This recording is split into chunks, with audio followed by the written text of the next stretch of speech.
तो झटका लगा फिल्म इंडस्ट्री को। जब टेलीविजन के स्टार और फिल्म स्टार्स इकट्ठे आते थे शो में, तो लोग जो भागते थे पीछे, वो टेलीविजन स्टार के पीछे भागते थे। लेकिन प्रेशर रहा, मतलब एक वक्त ऐसा सोचा किसी ने कि यार इस सीन को हटा देते हैं, कुछ और इसकी जगह पे बना लेते हैं?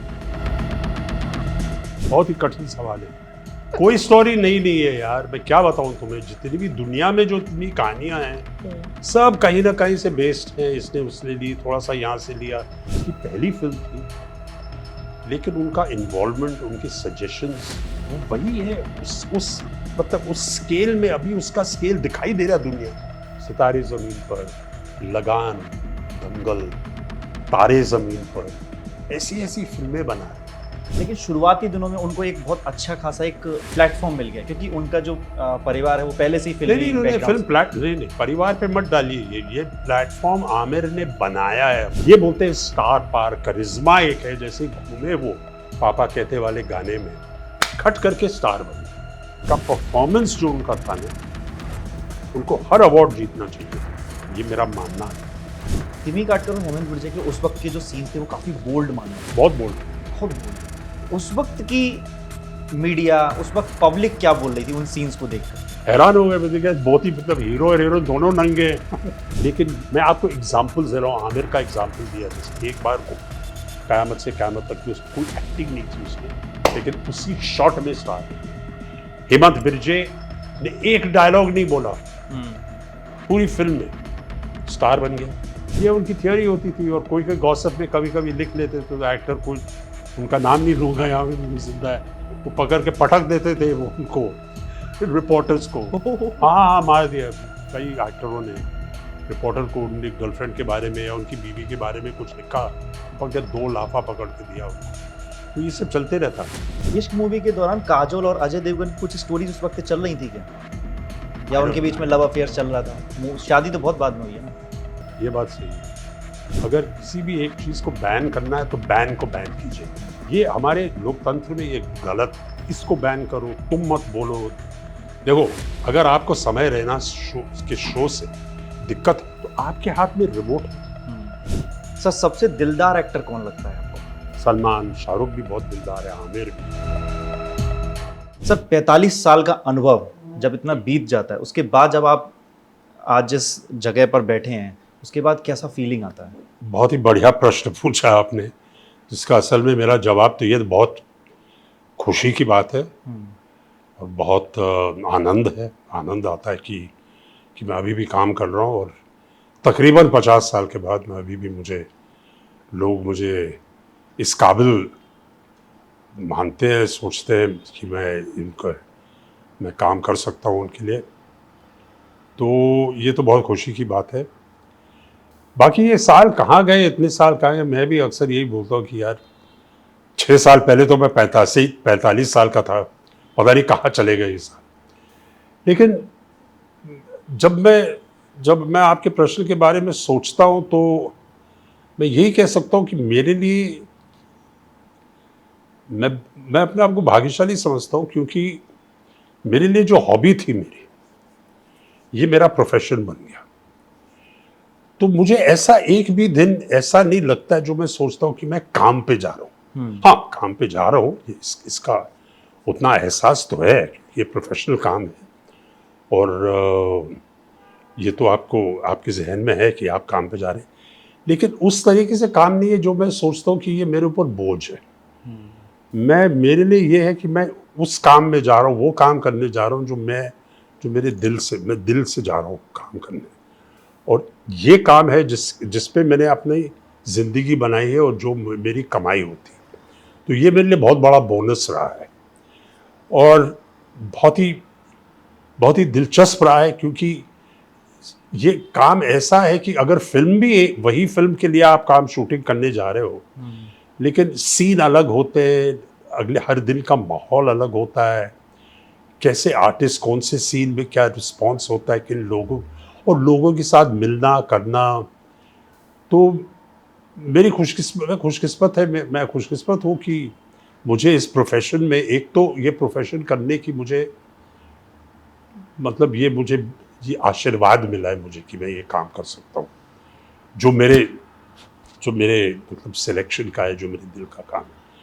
तो मेरे ख्याल से उसी यही वजह हो सकती है, और तो कुछ हो नहीं सकता, क्योंकि अक्सर मैं लोग को देखता हूँ जो 30-35 साल के बाद जो स्टैंडर्ड है वो रिटायरमेंट ले लेते हैं, कहते हैं कि भैया हो गया, अभी हम दफ्तर में बहुत बैठे हैं या ये काम बहुत किया है, अब हम ये काम नहीं करना चाहते।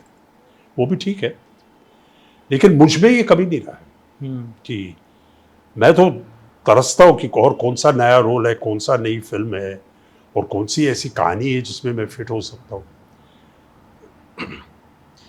जो आज नए एक्टर्स जो आ रहे हैं, जो इस फील्ड में कूद रहे हैं, आ रहे हैं, वो आप जैसे जो सीनियर कलाकारों को जब देखते हैं तो वो ये सोचते हैं कि आपकी तरह ही उनका भी 40-50 साल का एक पूरा अनुभव हो जाए, लेकिन कई दफ़ा ऐसा होता है कि वो 4-5 साल चले, फिर उसके बाद वो उनको काम मिलना बंद हो जाता है। तो कौन सी ऐसी टिप्स देना चाहेंगे आप जो नए कलाकार हैं कि वो अपनी प्रासंगिकता बनाए रखने के लिए ये चीज़ें करें?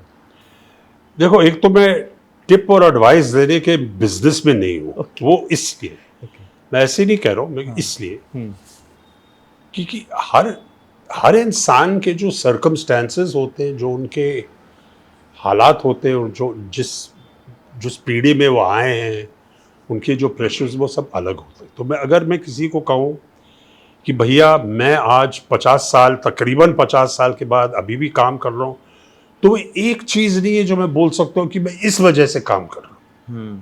It's a combination of factors and good luck, कि हमारी जो जनरेशन है इसकी हम इतने साल रहे, क्योंकि हम ये 50 साल जो हैं, और मैं इसलिए बोलता हूँ कि आई एम वेरी फॉर्चुनेट कि इन 50 साल में दुनिया में टेक्नोलॉजी कहाँ से कहाँ पहुँच गई। जब मैं इंडस्ट्री में आया था, मैं कह रहा हूँ कि ब्लैक एंड वाइट टेलीविज़न हुआ करता था, वो भी नहीं था। फोन्स थे तो एक घर पे वो प्लास्टिक का डब्बा होता था जिसको आप डायल करके फ़ोन किया करते थे। कोई मोबाइल्स नहीं थे, कुछ नहीं था। थिएटर से हम आए हैं, सिंगल स्क्रीन का फॉर्मेट होता था। वहाँ से टेक्नोलॉजी देखो कहाँ से कहाँ तक पहुँच गई है। आज आप अपने मोबाइल फ़ोन पे फिल्म देख सकते हो। तो हर फॉर्मेट में हमें मौका मिला है काम करने का, इसलिए हमारा है। और विशेषकर हमारा ये पीढ़ी जो है, हमारे जो मेरे जनरेशन के जो एक्टर्स हैं, हमने जो काम किया था वो आज टेलीविज़न पे भी आप देख सकते हैं, रीरन्स में। जो एक्टरों की पीढ़ी जो हमारे पहले आई थी, उन बेचारों ने बहुत बढ़िया काम किया थे, बड़े बड़े नाम हैं, लेकिन उनको लोग इसलिए मेरे ख्याल से याद नहीं करते क्योंकि उनकी फिल्में नहीं है। और इसका मिसाल मैं देता हूँ आपको। एक दिन मैं अपनी बिल्डिंग के लिफ्ट में था, मेरे साथ एक बच्ची थी लिफ्ट में, होगी मेरे ख्याल से 11-12 साल की, स्कूल की वर्दी में थी, यूनिफॉर्म में थी। तो मुझे देख रही थी, मैंने भी नोटिस किया कि मुझे यूँ करके देख रही है। फाइनली उसने थोड़ा हौसला बढ़ाया और मुझे पूछा कि ये कहा, अंकल मुझे तुम्हारी एक्टिंग बहुत पसंद है। तो पहले तो उसको देखा मैंने, अंकल बुलाई मुझे, ठीक है, मैं इसका मतलब ग्रैंडफादर बन सकता हूँ, जो भी है। बहरहाल तो मैंने उसको थैंक यू बोला, मैंने कहा बहुत बहुत धन्यवाद, लेकिन एक बात बताइए, आपने मुझे देखा कहाँ है? वो हैरान हो गई, कहने लगी पर अंकल मैं तो आपको हर 2-3 दिन बाद देखते हो, आपकी फिल्म आती है, इश्क आती है टेलीविजन पे, बाजीगर आती है, कयामत से कयामत तक देखा है, कहो ना प्यार है देखा है। अब ये जो है, ये हमारी गुड लक है, हमारा गुड फॉर्चून है कि जो हमारी फिल्में, जो मेरी फिल्में थी, जो बहुत पॉपुलर थी 90s में, वो लोग आज भी देख रहे हैं टेलीविजन की वजह से। मेरा इसमें कुछ ऐसा भाग नहीं है, मैंने कुछ ऐसी कोई होशियारी नहीं की और कुछ ऐसा कुछ नहीं किया है कि ये टेलीविजन पे आई है फिल्म, ये टेक्नोलॉजी है, तो इसका बहुत फ़ायदा होगा हमें। अब मैं ये नए जो एक्टर्स आते हैं उनको क्या बताऊं कि मुझे लोग अभी भी याद करते हैं क्योंकि टेलीविजन पे मेरी फिल्में आती हैं। और हमने भी ज़्यादातर फिल्में आपकी टेलीविज़न पे ही देखी, तब उस वक्त हमारे शहर में ऐसे सिनेमा घर नहीं होते थे या घर वाले अलाउ नहीं करते थे, तो हमने भी ज़्यादातर आपकी मूवीज़ टेलीविज़न पे देखी है। यही तो मैं कह रहा हूँ कि हमारी फिल्में लोग, जब एक 11 साल की बच्ची मुझे कहती है कि सर मैंने आपकी फिल्में देखती हूँ, तो मेरा पहला सवाल तो यही है ना, कहाँ देखी तुमने भाई? मेरी फिल्में जो पर्दे पे रिलीज हुई, सिंगल स्क्रीन पे आई थी, उनको तो 30-45 साल 25 साल हो गए, तो इसने कहाँ देखा होगा। बिल्कुल। ये मैं कह रहा हूँ, तो इसके फैक्टर्स बहुत हैं। लेकिन अगर और दूसरी बात क्या है कि देखो, हमें एक अमरीश पुरी साहब ने मुझे एक बहुत बढ़िया चीज़ कही कि हम सब थिएटर में काम कर, अमरीश जी मुझसे सीनियर थे लेकिन हम थिएटर में थे। अमरीश जी ने मुझे कहा था कि देखो, हम थिएटर के लोग हैं, फिल्में आपके पास आनी चाहिए, तब आप रहेंगे फिल्मों में। आप फिल्मों के पीछे भागोगे कि सर मैं एक ड्रामा स्कूल करके आया हूँ, ये करके मैं फिल्में, तो बहुत कठिन है। हो सकता है कि आप नहीं भी रहे। इसमें बहुत there's a lot of wisdom in this कि films have to come to you। हमें थिएटर से निकाल के फिल्मों में डाला और आज तक हम काम कर रहे हैं। ये भी वजह नहीं है।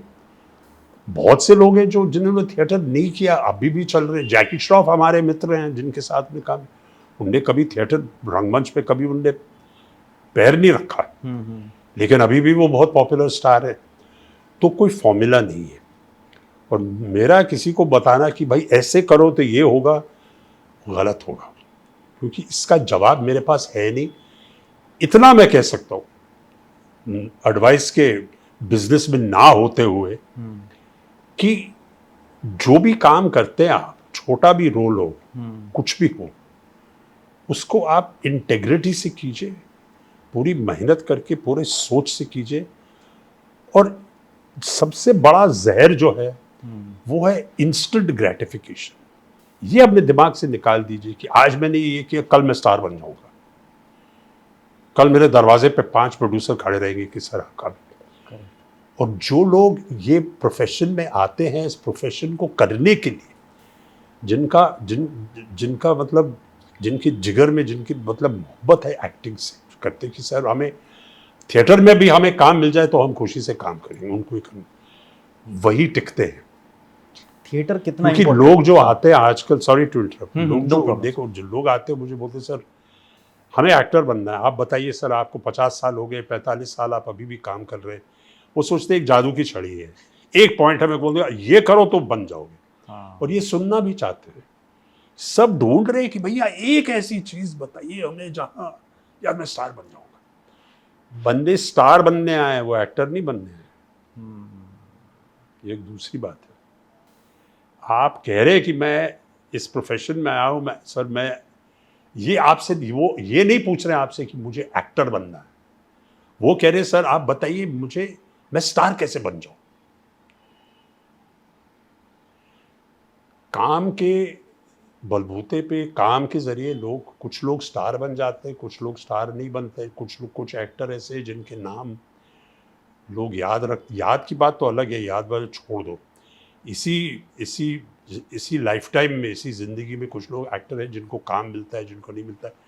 तो ऐसी कोई फॉर्मूला नहीं है इस बिजनेस में। आप एक्टर और स्टार के बीच में क्या फर्क देखते हैं? बहुत फर्क है। स्टार ये जरूर, देखो, बहुत से एक्टर्स हैं जो स्टार्स नहीं है, और बहुत से स्टार्स हैं जो एक्टर्स ही नहीं है, लेकिन वो स्टार है और वो भी एक्टर है। स्टार वो होता है जो पब्लिक के इमेजिनेशन, पब्लिक के दिल में, पब्लिक उससे मोहब्बत करती है, चाहे वो कुछ भी कर ले। उसका एक्टर होना जरूरी नहीं है। और यही बच्चे मांग रहे हैं आज की सर हमें शाहरुख खान बनना है, किसी भी हालत में हमें शाहरुख खान बनना है, या हमें अक्षय कुमार बनना है, या हमें बच्चन साहब बन जाना है। लेकिन वो जो जादू जो है, जो करिश्मा है शाहरुख, वो है उसमें। बहुत बहुत बड़े एक्टर हैं जिनमें वो मैजिक नहीं है, वो जादू नहीं है, जैसे आमिर में है, जैसे सलमान में है। आमिर को तो मैं मानता हूँ एक्टर भी है, स्टार भी है। बहुत से ऐसे एक्टर जो है स्टार है, लेकिन बहुत कम है। तो काफी अंतर है स्टार में। और मैं आपको हॉलीवुड का मिसाल देता हूँ। एक साहब होते थे, बहुत सबसे मतलब सुपरस्टार, उनका नाम था जॉन वेन। वो वेस्टर्न मूवीज किया करते थे, bang bang, cowboy films. John when, उसको आप गूगल कीजिए, वो सबसे बड़े स्टार थे दुनिया में अपने टाइम में। जीरो एक्टर, मैं I am not saying it with anything, कहना नहीं चाहिए, बहुत बड़े स्टार थे। लेकिन उन्होंने कहा भी कि क्या है ये एक्टिंग मुझे समझ में नहीं आता, क्या है ये बकवास, मैं हीरो हूँ। मैं जब घोड़े पे आता हूँ तो सीटियाँ बजती है हॉल में, जब मैं लड़की को एंड में ले जाता हूँ मतलब सनसेट के अंदर, तो सीटियाँ बजती, लोग पैसे फेंकते हैं स्क्रीन पे। कौन एक्टर क्या एक्टर, मैं स्टार हूँ। तो यही फर्क है कि स्टार को वो कभी गलत नहीं कर सकते, उनका मतलब एक जादू अलग होता है। और उसका यही यही बात है, स्टार का आप डिस्क्रिप्शन नहीं दे सकते कौन क्यों है ये स्टार, लेकिन है स्टार। एक एक करिश्मा होता है, एक स्क्रीन प्रेजेंस होती है जो किसी आदमी को स्टार बना देती है। तो आपके अनुसार इंसान जब बॉलीवुड की तरफ आना चाहता है या फिल्मी पर्दे की तरफ आना चाहता है, तो वो एक्टर के लिहाज से एंट्री करे कि स्टार के लिहाज से एंट्री करने की कोशिश करे? इसमें कोई मतलब दो राय नहीं है। अगर आपको टिकना है, जैसे आपने पहला प्रश्न पूछा, अगर आपको टिकना और ये आपको प्रोफेशन बनाना है, देखिए एक फिल्म दो फिल्म मिलने की बात नहीं है। अगर आप बनना, बिकॉज एक दो फिल्म की आपने, तीसरी फिल्म आपको नहीं मिली तो आप गए काम से, आप और भी कोई काम नहीं कर सकते। तो इसमें कोई दो राय नहीं है मेरे हिसाब से कि अगर आपको इस प्रोफेशन में आना है, बॉलीवुड छोड़ दो, अगर आपको प्रोफेशन में आना है तो सबसे फंडामेंटल जड़ जो है इसका वो है एक्टिंग, और वो आपको सीखना चाहिए थिएटर के अंदर। ये मतलब एक महीने का कोर्स करके इससे सारा गलत हो रहा है ना, क्योंकि स्टारडम के लिए पीछे पड़े हुए लोग। चलो यार मैं 3 महीने का कोर्स यहाँ कर देता हूँ, 2 महीने का यहाँ कोर्स कर दूंगा, ये होगा, वो मैं एक्टर बन गया। कभी कभी लोगों को काम मिल जाता है, अगर फिट हो जाता है। अभी इतनी फिल्में बन रही है, इतनी OTT बन रही है, ये बन रहा है, काम मिल जाता है। काम मिलने में दिक्कत नहीं है, इतनी बड़ी दिक्कत नहीं है जैसे पहले होता। टिक नहीं पाते क्योंकि उनका जड़, जो उनकी बुनियाद है, वो कमज़ोर है। बात चली रही तो मैं आगे बढ़ जाता हूँ इसमें। आजकल इंस्टाग्राम के फॉलोवर्स के आधार पर भी कास्टिंग हो जाती है। अगर रील्स में इंसान अच्छी थोड़ी बहुत एक्टिंग कर लेता है तो उसको मिल जाता है रोल। तो आप इस चीज़ को किस तरीके से देखते हैं? क्योंकि वो तो थिएटर के आर्टिस्ट रहे नहीं हैं। अभी इंस्टाग्राम आपका कॉलिंग कार्ड बन गया है। अगर इंस्टाग्राम, और मैं इससे मतलब मैं सरप्राइज नहीं हूँ, मैं हैरान नहीं हूँ कि लोग आपको इंस्टाग्राम से कास्टिंग करते हैं, क्योंकि प्रोड्यूसर को अगर दो लोग उनके सामने हो और बराबर हो और एक इंस्टाग्राम पे है जिसपे फॉलोइंग है, तो प्रोड्यूसर जाहिर है उसको लेगा, क्योंकि कहेगा भाई इसकी तो फॉलोइंग है ही, और प्रोड्यूसर का काम क्या है, उसको तो टिकटें बेचनी है। तो वो कहेगा यार अगर इसके मतलब 2 लाख फॉलोअर हैं स्क्रीन मतलब इंस्टाग्राम में, तो उतने लोग तो आएंगे, या उनसे आधा तो कुछ तो आएंगे, इसको लोग जानते हैं, इसको तो जानते ही नहीं। तो वो प्रोड्यूसर उसको लेगा। भी कॉलिंग कार्ड बन गया है। It is one of those unexplainable, it's one of those ironies in this business. तो ये ठीक है कि सही है? ये गलत है? मैं नहीं कह सकता, जो भी हो रहा है वो अपने एक हिसाब से होता है। मैं कोई नहीं होता हूं बोलने के लिए कि इंस्टाग्राम ठीक नहीं है, ये नहीं है, वो नहीं है। इंस्टाग्राम अभी एक पावरफुल मीडियम बन गया है। तो आप इस तरफ से भी देखिए कि जिन लोगों के पास प्लेटफॉर्म नहीं था दिखाने के लिए, अभी कुछ तो है। आप इंस्टाग्राम पे कुछ ना कुछ करके आप दिखा तो सकते हैं कि भैया मैं काम कर सकता हूँ इतना। चाहे आप टिके ना टिके वो अलग बात है, वो प्रश्न ही अलग है। लेकिन अभी आप इंस्टाग्राम पे छोटे छोटे रील्स में, हाँ आप दिखा सकते हैं, अगर आपको कॉमेडी का फ्लेयर हो या आपको इसका फ्लेयर हो या उसका फ्लेयर। कुछ तो लोग इंस्टाग्राम में ही खुश हैं बिल्कुल कि हम अपना मटेरियल क्रिएट करते जाएंगे, हमें हमारी कमाई भी होती है और हम अपना कर रहे हैं जो हमें पसंद है, और जो हम कर पाते हैं हम कर रहे हैं। और ये भी तो एक इंडस्ट्री खुल गई है इसका। मेरी जगह, मेरी औकात ही नहीं है बोलने के लिए कि इंस्टाग्राम अच्छा है या बुरा है या ठीक है इंस्टाग्राम। और मैं प्रोड्यूसर को भी दोष नहीं देता हूँ कि वो इंस्टाग्राम पे देख के कहता है कि भैया ये, आखिर प्रोड्यूसर को कैसे मालूम पड़ेगा कि आप काम करते हैं? आपको ऑडिशन के लिए बुलाते कि नहीं बुलाते? बिल्कुल। इंस्टाग्राम के आने के पहले ये जितने भी न्यू कमर्स थे जो मतलब फिल्मों में आना चाहते हैं या कुछ भी है टीवी पे आना चाहते हैं, वो ऑडिशंस करवाते थे उनसे कि भैया ये सीन करके बताओ, ताकि हमें मालूम पड़े कि तुम काम जानते हो नहीं जानते हो, क्या है कि नहीं। आज वो ऑडिशन की ज़रूरत नहीं है। अगर आपने इंस्टाग्राम पे किया और आपकी पॉपुलैरिटी, आप कह सकते हैं मेरा इंस्टाग्राम देख लीजिए, मैंने ये सीन इंस्टाग्राम पे किया, और देखते भी है प्रोड्यूसर्स। बिल्कुल। It's all part of what technology has brought. आपके हाथ में भी है, बहुत लोगों का फायदा हुआ है इंस्टाग्राम से, बिल्कुल। लोग कमाई कर रहे हैं। जो लोग अभी एक्टर बनने की जरूरत नहीं है, इंस्टाग्राम पे सब इन्फ्लुएंसर्स हैं इन्फ्लुएंसर्स हैं। जो एक्टर नहीं है, लेकिन उनके जो थॉट्स है, ख्याल है, वो बताते हैं, 2-3 लोग उनको फॉलो करते हैं। तो ये एक इंडस्ट्री अलग है। सर, इतने सालों के बाद आपको अभी भी एडिटिंग टेबल का डर बना रहता है? क्योंकि अंकुर मूवी में आपका एक जो काफ़ी सारे सीन्स थे वो अंकुर कट में हो गए थे। डर नहीं रहता अभी। Okay. मैं think कि मुझे, और डर उस टाइम भी नहीं था क्योंकि मुझे नॉलेज नहीं थी। उसके बाद जितनी भी 300 फिल्में की है मैंने, थोड़ी बहुत एडिटिंग तो होती रहती है, लेकिन मेरे रोल कटे नहीं है। वो उसकी डर की बात नहीं है उसमें। अक्सर सीन्स चले जाते हैं क्योंकि वो फिल्म में फिट नहीं होते। ये फिल्म मेकिंग का प्रोसेस है, इसमें डरने की कोई बात नहीं।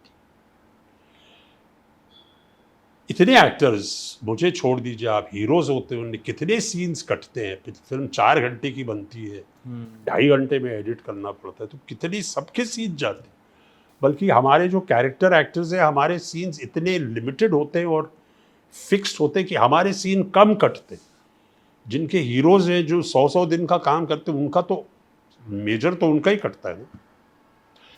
तो अभी वो खौफ नहीं है एडिटिंग टेबल का, लेकिन एडिटिंग टेबल है और सबके सीन्स कटते। सीन्स कहीं भी जाइए, अब एड फिल्म करके आया हूँ मैं अभी कैनवा का, उसमें मेरे 1-2 जो क्लोजअप्स थे, जो मैं, खैर अभी तो वो ऐड चल रहा है, लेकिन एडिटिंग प्रोसेस जो है वो डायरेक्टर के हाथ में है, हमारे कंट्रोल में नहीं है।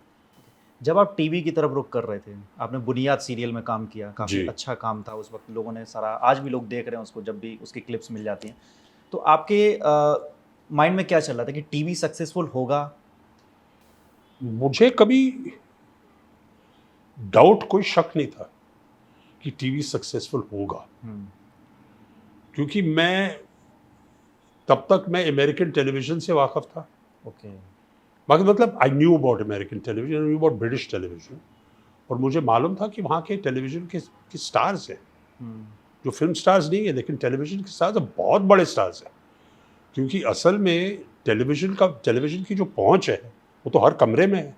बिल्कुल। जैसे अभी है हिंदुस्तान में, हर कमरे में टेलीविजन है, हर जो भी देखे सबके हाथ में वो मोबाइल फ़ोन है, तो उसकी रीच देखिए ना। स्टार बनते हैं आप क्योंकि आपकी जो रीच होती है, आप कितने लोग आपको देखते हैं। तो टेलीविज़न की जो रीच थी वो पहले लोगों के समझ में नहीं थी। हमारे फिल्म इंडस्ट्री में ये आदत होती है कि बड़े स्क्रीन पे आए हैं तो आप बड़े स्टार हैं, ये सच है। लेकिन वो छोटे स्क्रीन को कहते थे, ये छोटे स्क्रीन का क्या है, ये इसका क्या होगा, ये तो छोटा स्क्रीन है। लेकिन वो छोटा स्क्रीन लाखों घरों में है। बिल्कुल। तो झटका लगा फिल्म इंडस्ट्री को जब टेलीविजन के स्टार और फिल्म स्टार्स इकट्ठे आते थे शो में, तो लोग जो भागते थे पीछे, वो टेलीविजन स्टार के पीछे भागते थे। लेकिन ताज्जुब और अजीब बात यह है जो किसी को इसको समझ में नहीं आता है, जब तक आपका शो टेलीविजन पे चल रहा है, आप छाए हुए हो, अगर आपका सक्सेसफुल शो, जिस दिन आपका शो खत्म हुआ ना, उतनी जल्दी भूल जाते हैं लोग। भूलते मतलब वो निकल जाते हैं।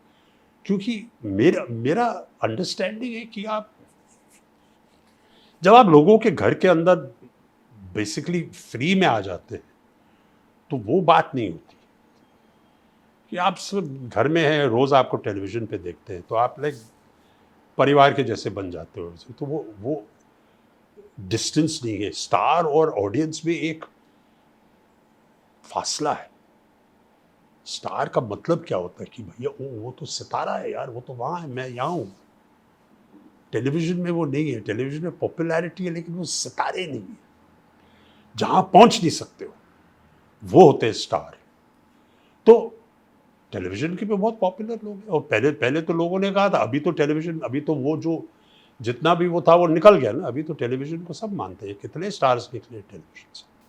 शाहरुख खान ने भी टेलीविज़न पे काम किया था, आपने काम किया, बहुत सारे शाहरुख खान ने तो टेलीविजन से शुरुआत की, शुरुआत की थी। मैंने तो फीचर फिल्म्स में शुरुआत की, फिर मैं टेलीविजन में आया, वो अलग बात है। हुँ, लेकिन शाहरुख जैसे बहुत बहुत मतलब पूरी दुनिया की बात कर रहा हूँ मैं, कई लोग हैं जो टेलीविजन से अपना, जॉर्ज क्लूनी है, जो आज के तारीख में हॉलीवुड और पूरे प्लैनेट में सब बहुत बड़े स्टार हैं, उनने भी टेलीविजन से शुरू किया। कई कई मिसाल है ऐसे। सर आपने श्याम बेनेगल के साथ काफ़ी काम किया, अंकुर में भी काम किया। उन्होंने एक संविधान जो पूरा एक चला था सीरीज़ संसद टीवी पे, जिसमें आपने जवाहरलाल नेहरू का रोल निभाया था।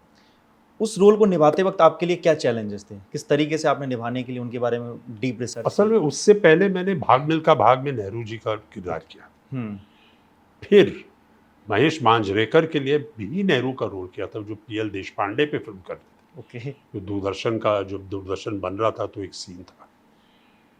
तो मेरा रिसर्च जो था, हुँ, देखिए पंडित जवाहरलाल नेहरू मतलब आज़ादी के लड़ाई के एक बहुत बड़ा किरदार था उनका, बड़ी भूमिका निभाई उन्होंने उसमें। फिर आज़ाद हिंदुस्तान के पहले प्रधानमंत्री थे। तो उनकी ज़िंदगी में डॉक्यूमेंटेशन बहुत है, सब जानते हैं कैसे उनकी चलते कैसे थे, उनके एक्सप्रेशन क्या थे, उनके बोलने का तरीका क्या था, तो वो डॉक्यूमेंटेड कैरेक्टर। तो वहाँ पर तो आपको बहुत ध्यान से काम करना पड़ता है। बिल्कुल। यू हैव टू, उसमें तो विशेषकर आपको बहुत मेहनत करनी पड़ती है, क्योंकि ये लोग, ये कैरेक्टर का लोग पहचानते हैं इस कैरेक्टर। तो वो जो रेगुलर आर्टिस्ट को मेहनत करनी पड़ती है कि नेहरू जी बोलते कैसे थे, उनकी आवाज़ का सुर क्या था। तो क्योंकि वो मेरी आवाज़ से वो थोड़ी सी ऊंची आवाज़ में बोलते थे सुर के हिसाब से, तो उनका सुर मैंने हारमोनियम पे निकाला। ओके। भाई सुर को अगर आप किसी आर्टिस्ट, किसी की आवाज़ का सुर पकड़ना चाहते हो, तो मेरी सलाह बेस्ट, सबसे अच्छी जगह है हारमोनियम पे निकाली ना टंग करके, अच्छा इसकी आवाज़ इस सुर में बोलता है। हुँ, तो पहले तो मैंने वो निकाला, फिर उसकी स्पीचेस सुनी। इतना कठिन भी नहीं है, हुँ, क्योंकि इतना मटेरियल है पंडित जवाहरलाल नेहरू के बारे में कि आपको सिर्फ उसकी पढ़ाई करनी है, उसकी तैयारी करनी है। फिर मैं एक जगह गया जहाँ जिम्नेजियम नहीं था। हुँ, अब मेरा जो बिल्ड है वो थोड़ा सा बड़ा है, हुँ। ब्रॉड शोल्डर्स वगैरह, नेहरू जी का नहीं था। नेहरू जी थोड़े से तो पतले मुझे थे। ये वज़न कम करने की बात नहीं थी, मुझे अपने आप को वो इम्प्रेशन देना था कि मेरे शरीर से मैं थोड़ा सा स्लिमर हूँ, पेटीट हूँ। तो वो एक तरीका होता है, जहाँ तक थोड़ा सा मतलब 70% मैं पहुँच गया वहाँ पर। फिर प्रोस्थेटिक्स किए मैंने। ये क्या होता है? प्रोस्थेटिक्स होते हैं जो, जैसे मैंने, अब नेहरू जी का जो लोअर जॉ था वो थोड़ा सा आ गया था। ओके। तो हमारे जो एक मेकअप मैन थे, जो अभी नहीं है हमारे साथ, जिनको मैं बहुत दाद देना चाहता हूँ इस मेकअप का, वो थे विक्रम गायकवाड़। बिल्कुल। तो विक्रम जी ने मुझे कहा कि अगर आपका ये जो है थोड़ा सा बाहर निकलना है, तो डेंटिस्ट के पास जाइए और उधर अंदर थोड़ा सा वो डाल देंगे, जैसे ब्रिज नहीं होता है दांत का, वो हाँ। डाल देंगे ताकि ये थोड़ा बाहर निकलेगा।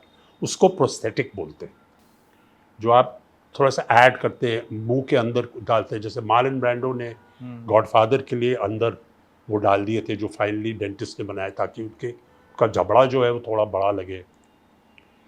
तो दोज आर प्रोस्थेटिक्स जो आप एडिशनल करते हैं। तो वो किया मैंने। फिर है एक, हमारा काम है, एक्टर का काम है कि आप ऑडियंस को कन्विंस करें कि मैं, अभी सबको मालूम है कि दलीप ताहले पंडित जवाहरलाल नेहरू तो हूँ नहीं, लेकिन मुझे कन्विंस करना है कि इस किरदार में मैं बिलीवेबल हूँ।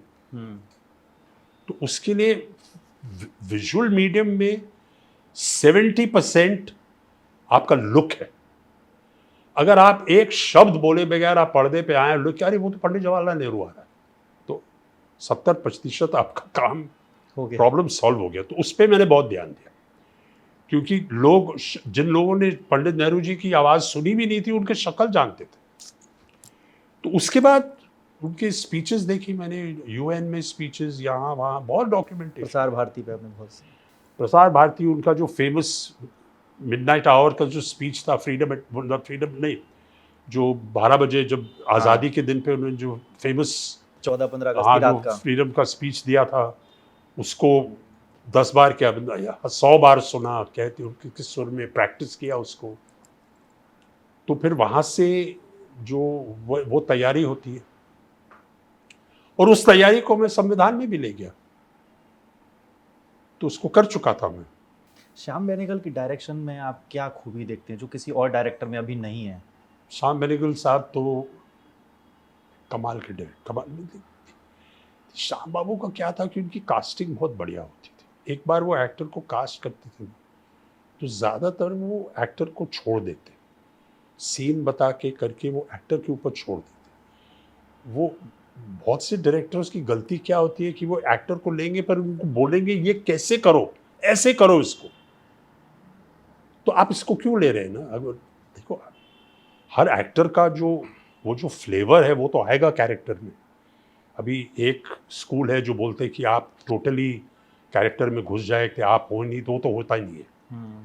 आपका कुछ ना कुछ हमेशा आपका थोड़ा सा आएगा कि बिल्कुल। आप वो कैरेक्टर कर रहे हैं। तो श्याम बाबू में ये खूबी थी कि वो एक्टर्स को वो उनके हिसाब से करने देते थे। अगर एक बार उसको विश्वास है ये कैरेक्टर कर सकते था, वो छोड़ देते।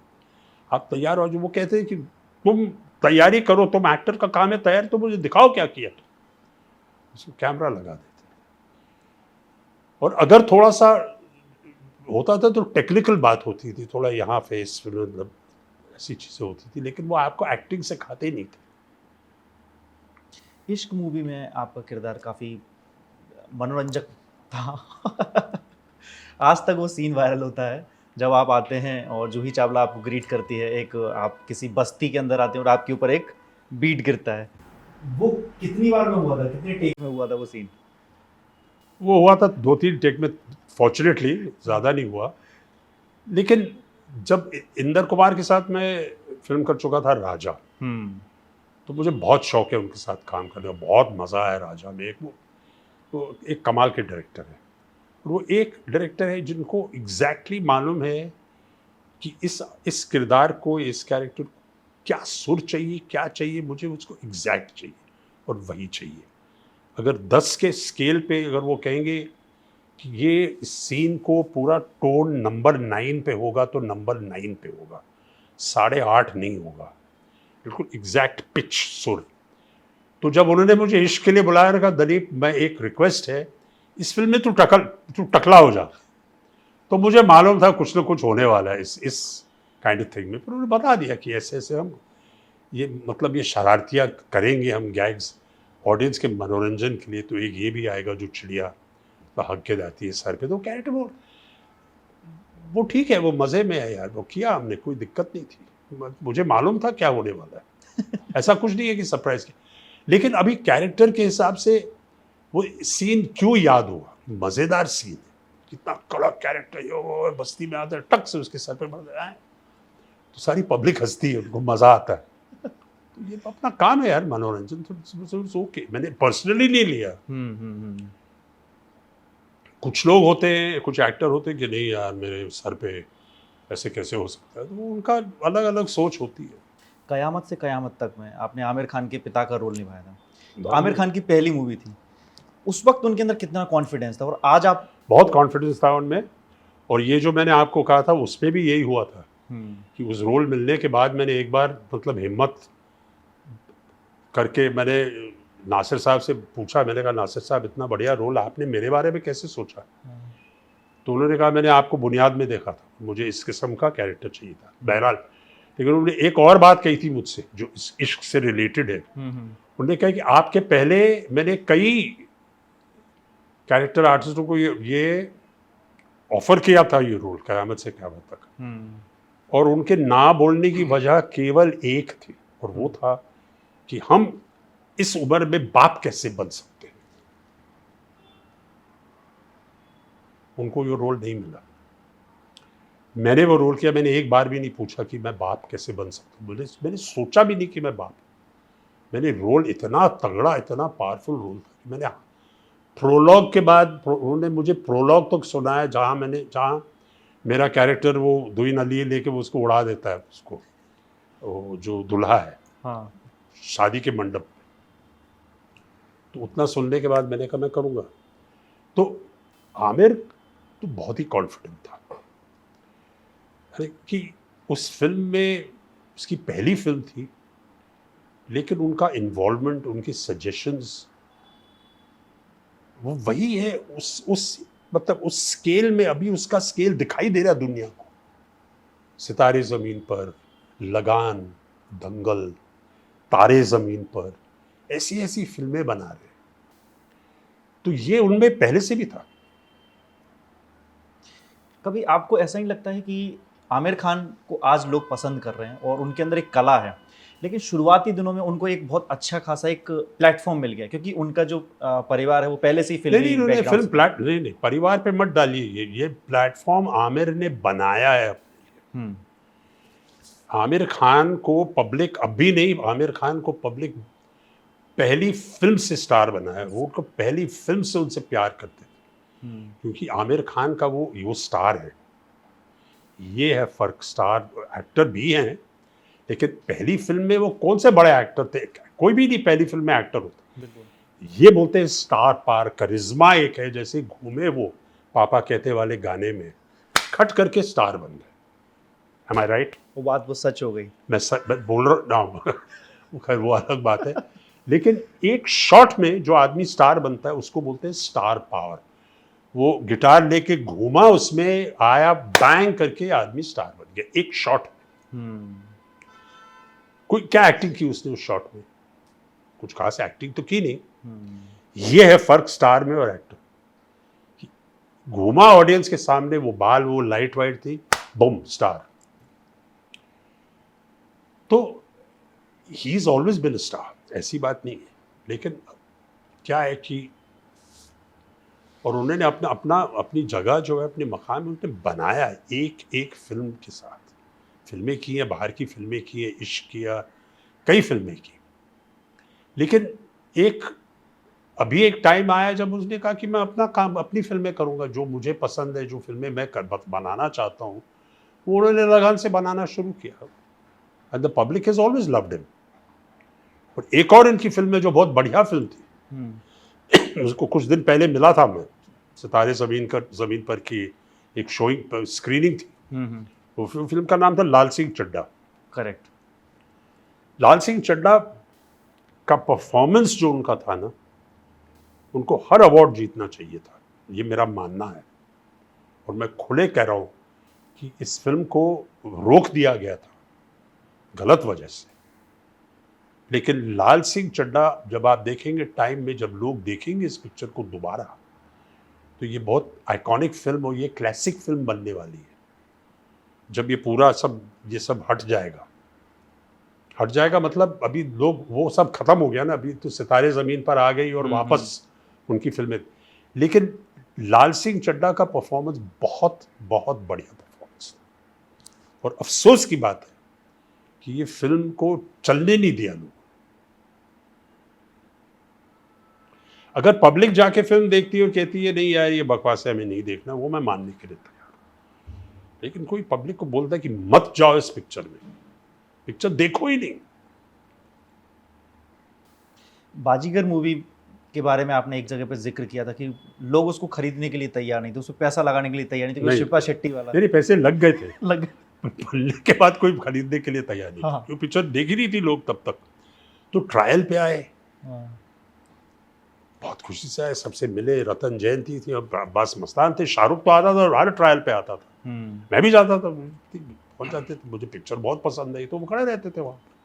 उस टाइम में मुझे फिल्म इंडस्ट्री का कुछ ज़्यादा मालूम नहीं था कि ये डिस्ट्रीब्यूशन का कैसा चलता है, तो लोग आते थे, पिक्चर देखते थे खुशी से, हाँ यार वाह वेरी गुड फैंटास्टिक है, लेकिन पिक्चर देखने के बाद कोई, मतलब हमारी लाइन खड़ी रहती थी, सब अब्बास मस्तान वगैरह सब लोगों को हलो हल बोलना कैसी लगी पिक्चर, यूं किया तो पतली गली भाग गए, क्योंकि उनको वो जो शाहरुख शिल्पा को छत से ढकेल देता है, वो जब ने कहा ये क्या हुआ भाई, हीरो ने तो इस हीरोइन को मार डाला है। वो सीन सर आज भी भयानक लगता है। हाँ, पहली बार जब मैंने देखा मुझे भी लगा अरे ये क्या हुआ, लेकिन मुझे उसकी वजह सही थी ना, क्योंकि उसके बाप मतलब मदन चोपड़ा ने उनको पूरा बर्बाद कर दिया यार, तो उसकी जो उसका जो बदला था वो उसमें होता।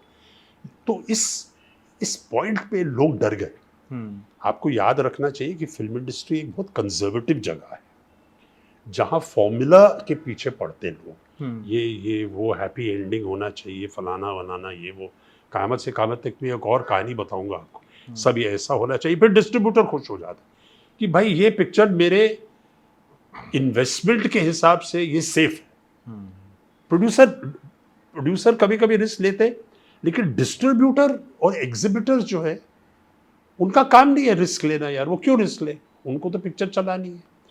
तो अगर वो देखते हैं कि यार ये तो मतलब ये डामाडोल है, तो भाग गए।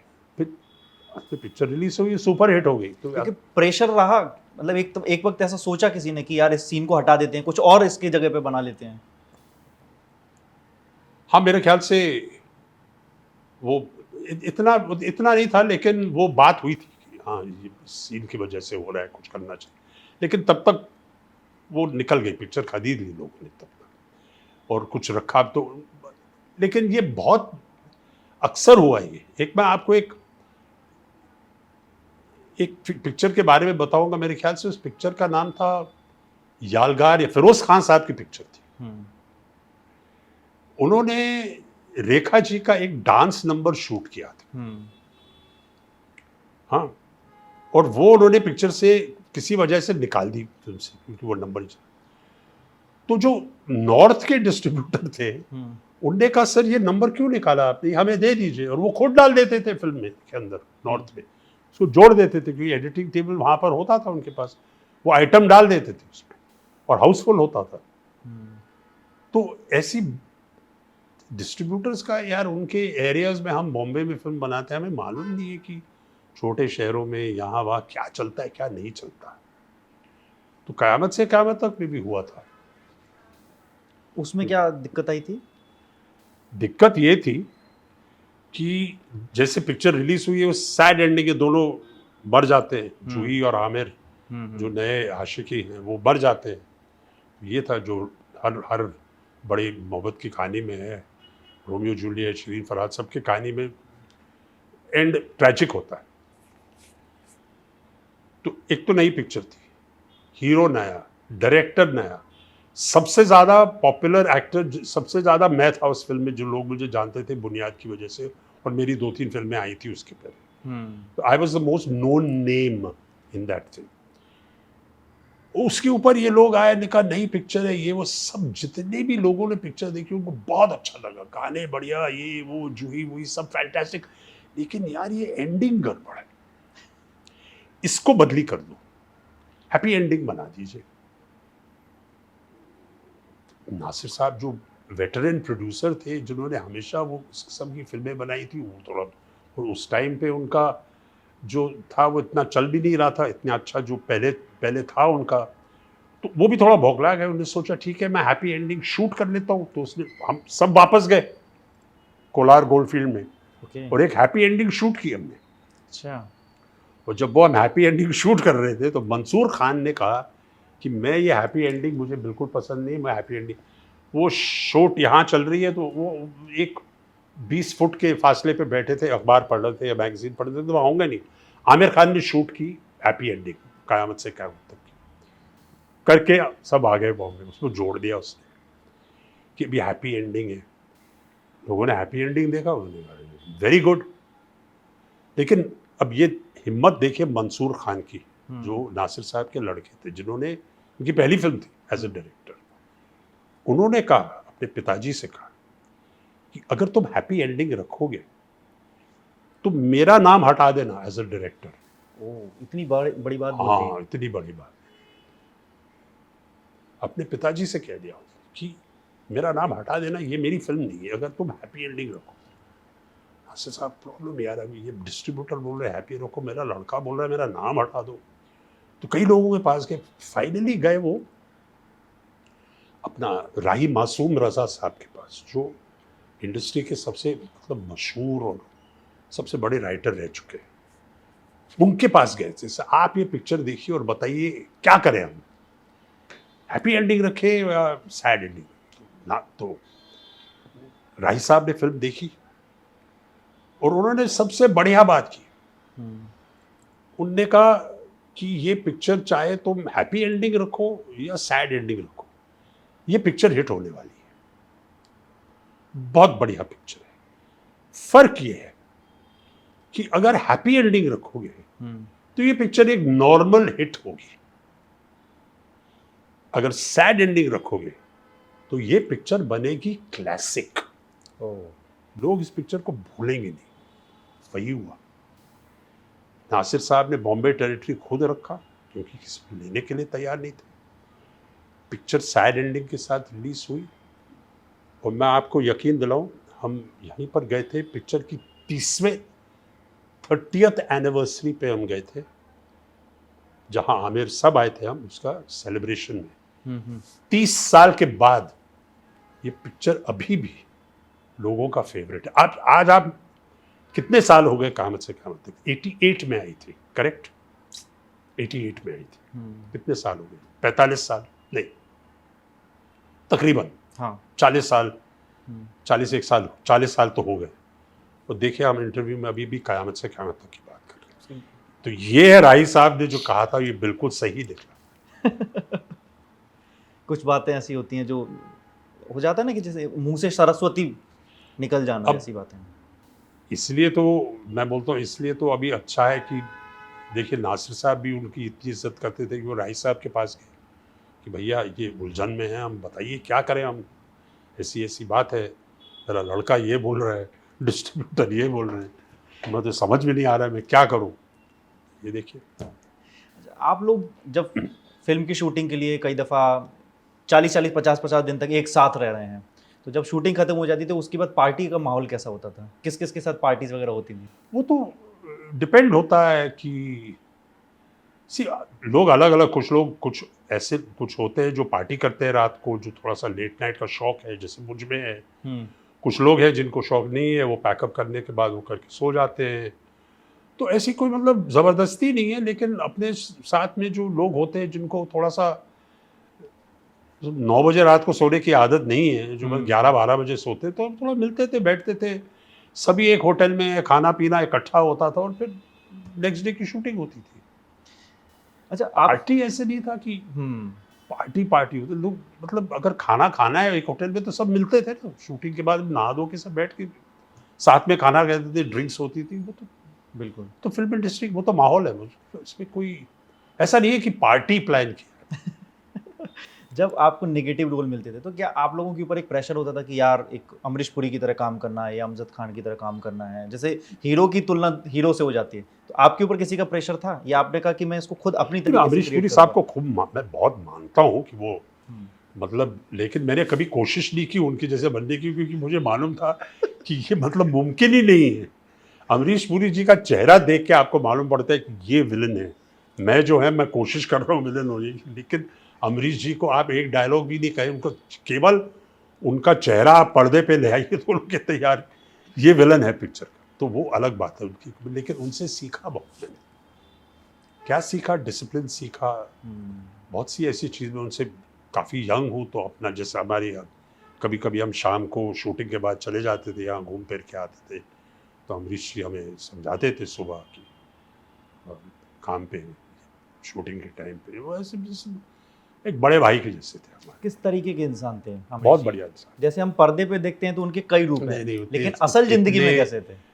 उनकी निजी जिंदगी में इतने शरीफ और बच्चे जैसे थे, मतलब चाइल्ड जैसे, चाइल्ड लाइक बोलते ना, he was very lovable human being, बहुत ही अच्छे और बहुत ही नेक आदमी थे, बहुत मज़ेदार आदमी थे, वो सिंपल किस्म के आदमी थे।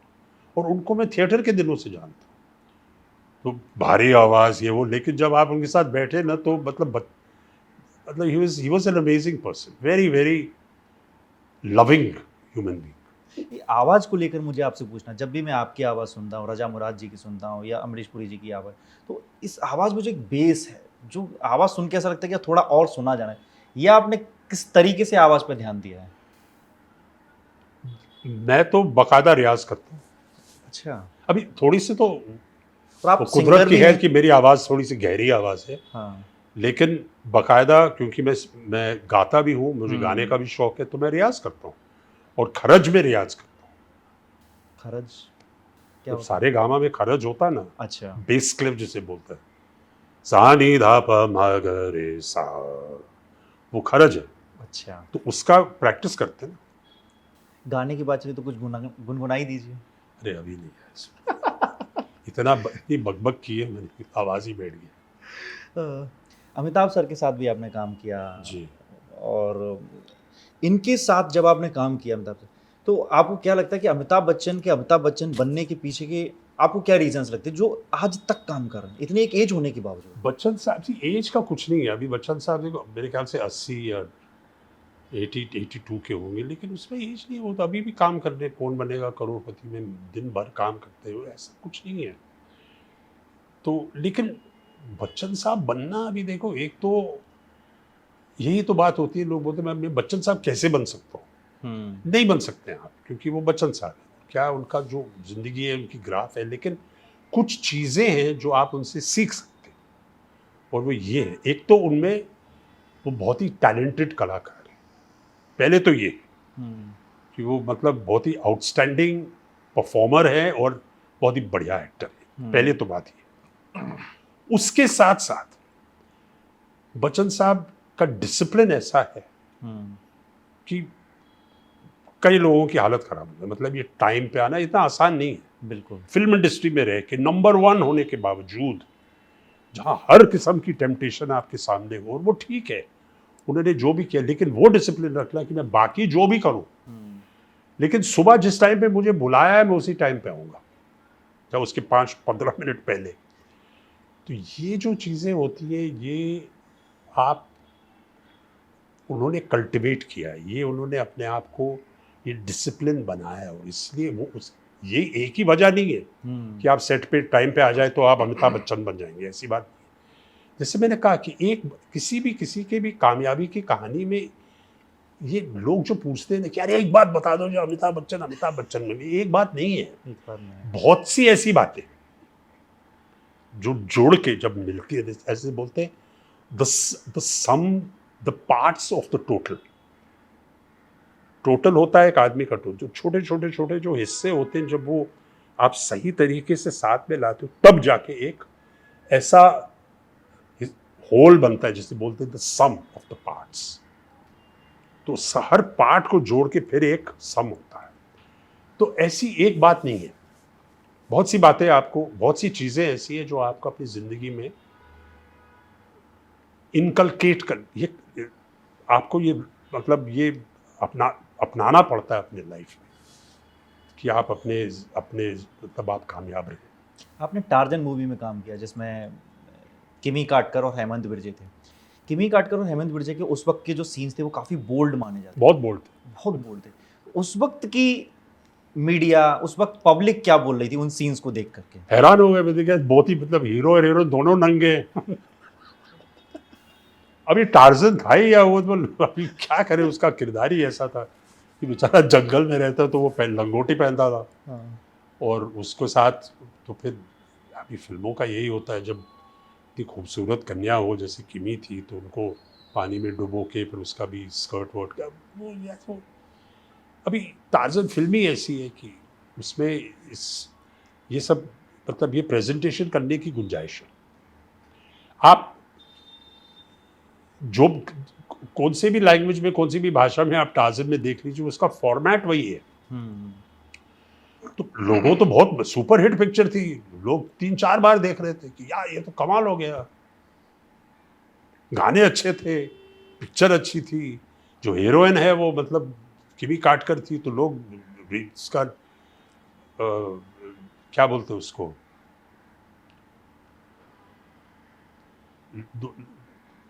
पिक्चर 3-4 बार देखने लगे ना लोग।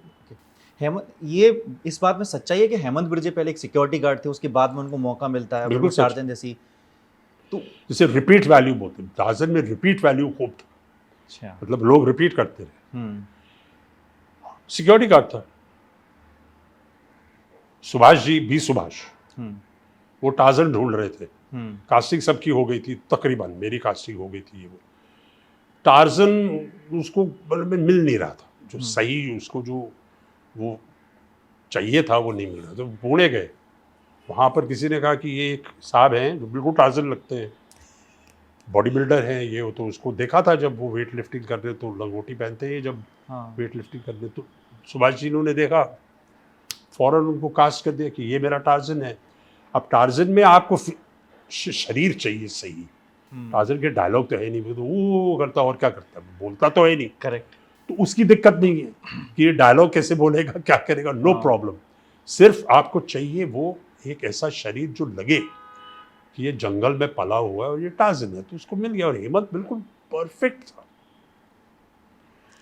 और जैसे पूरी दुनिया में टार्जन्स का प्रॉब्लम हुआ है कि टार्जन तो बन गई, टार्जन के बाद क्या करेंगे आप, हीरो क्या करेंगे।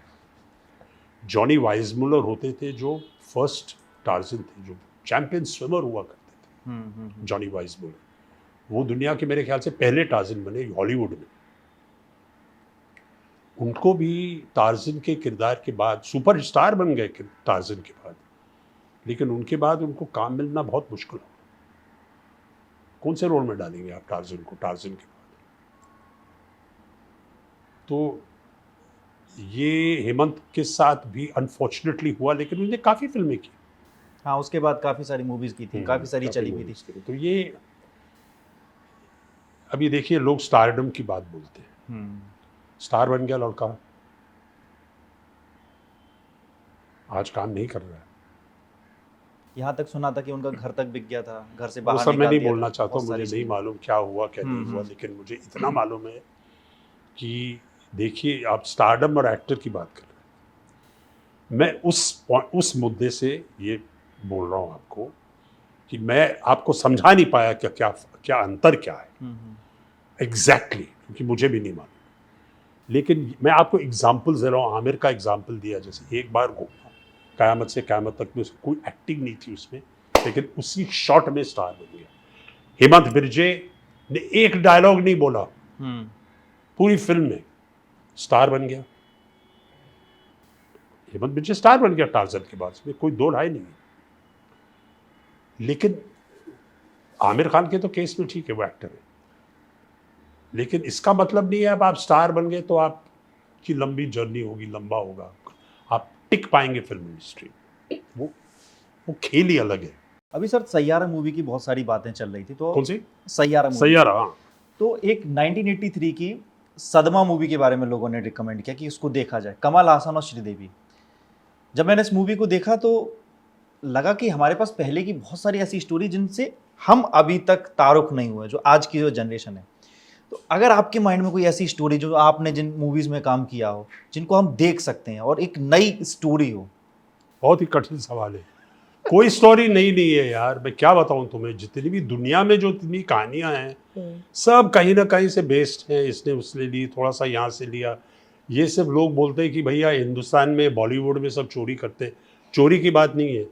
बेसिस ऐसे बोलते हैं 5 इमोशन या 6 इमोशन होते हैं, सॉरी, रिवेंज की कहानियाँ चलती हैं, फिर वो हॉर में तो गोल्डन हार्ट, मतलब प्रोस्टिट्यूट जिसका दिल बहुत प्यारा हो, मतलब साफ दिल हो, बदले की कहानियाँ, रैग्स टू रिचेस, गरीब आदमी अमीर बन जाए या अमीर आदमी गरीब बन जाए, ये सब चलता है।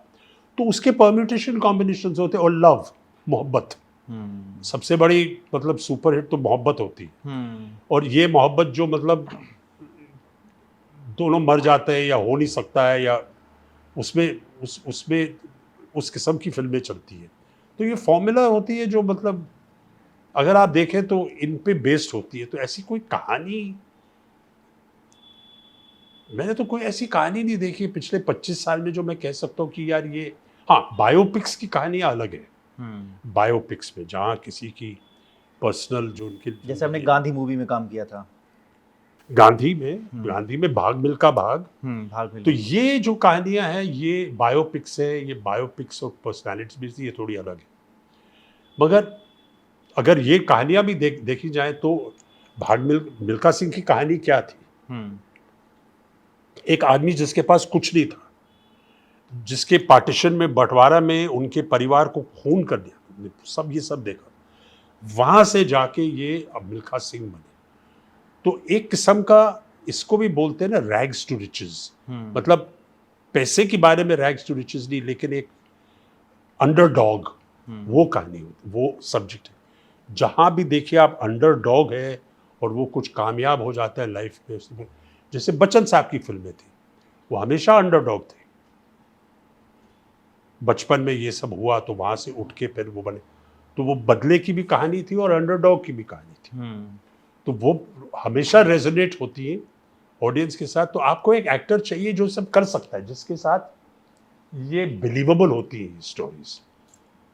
तो उस पॉइंट ऑफ व्यू से मैं समझा नहीं, मैं सदमा की आप कहानी, इस पर रेफरेंस क्या था? नहीं, जैसे बहुत सारी ऐसी स्टोरीज हैं जो आज के टाइम पे हम जैसे जो युवा हैं उन्होंने नहीं देखी है, लेकिन उन कहानियों में दम था जिन्हें हम आज देखें तो हमें भी एक तो नई कहानियाँ तो कहानी। अभी सयारा भी देखी, लेकिन थोड़ा ट्विस्ट और डाल के कहानी तो वही है। हाँ, कितनी कहानियां मैंने देखी हैं। लव स्टोरी वाली थी एक पिक्चर बहुत पहले, बिल्कुल अंग्रेजी में, हाँ। रायन ओनील और एली मग्रॉ के साथ, उसकी वही थी कि इनकी मोहब्बत हो जाती है, उनका थिंग है, एंड में उसको कैंसर हो जाता है बच्ची को, लड़की को, और जवानी में उनकी मोहब्बत में उसको प्रॉब्लम हो जाता है।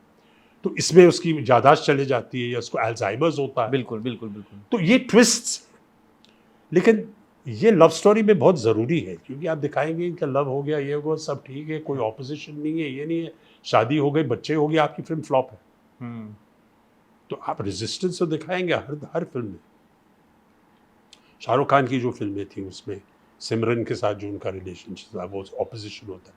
कयामत से कयामत तक में देखिए, परिवारों का झगड़ा, ये कभी नहीं साथ में आएंगे, उसके बीच में वहाँ की लड़की मेरा लड़का, उनका इश्क हो जाता है, ठबाक ड्रामा शुरू।